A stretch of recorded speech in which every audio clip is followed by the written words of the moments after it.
Good afternoon, everyone. Assalamu alaikum. I'll give you the Muslim greeting of peace. You thought I was going to talk to you about Guantanamo and Bagram, but I'm not actually. I'm going to talk to you about 15th century Renaissance art. Why do you laugh? You think I don't think about that? Starting with a joke, you wouldn't believe this is the face of a man who was imprisoned for 3 years. Moazzam Begg, more notoriously recognised in orange wear, was one of hundreds of detainees at Guantanamo Bay. Having been released in 2005, Mr. Begg has been delivering his story along with running campaigns to guarantee the release of other detainees. The summer of 2001, with my wife and children, I moved to Kabul, Afghanistan. That was part of a project that I had begun from the UK to build and support a school for girls in Taliban-administered Afghanistan. When I had evacuated with my wife and children to Pakistan, where I have relatives, I took a residence in a place in Islamabad, which is the capital. And I have relatives there and friends and so forth, and I remained there, amongst other things, helping refugees, up until the night of the 31st of January 2002. There was a knock on my door. I answered it. And as soon as I answered it, a gun, almost appearing out of nowhere, went straight to my head, right there. And that the next thing that happens is that a hood, after my hands and legs are shackled, goes over my head and blackens out my life for the next 3 years. My daughter, who was 6 at the time, awoke and saw what happened.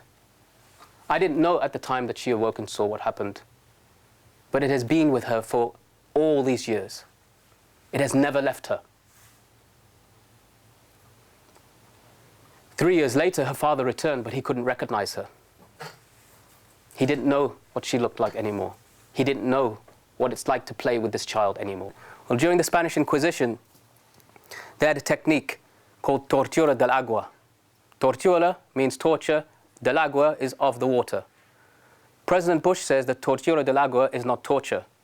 If he spoke Spanish, he'd have to call it torture, but he just about speaks English, and so he can redefine it to whatever he wants to. Tortura del agua, during the Spanish Inquisition, was when a person was tied to a board,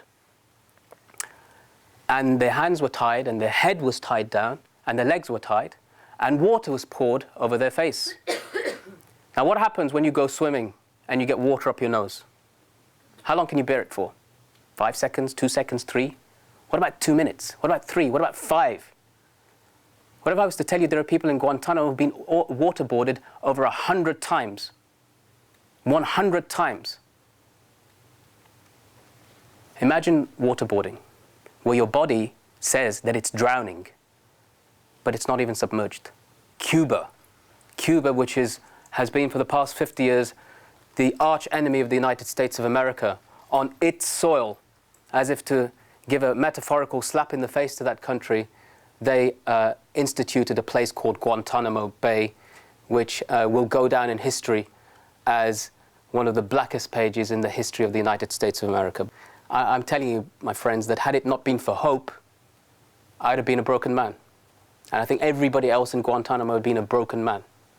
And I don't know that many broken people from it. And that was it. Moazzam Begg, a calm, collected and articulate individual. One who doesn't hold bitterness for his situation. A campaigner, activist and a prisoner who has come out a better person. This is Zubeda reporting for Staffs Live.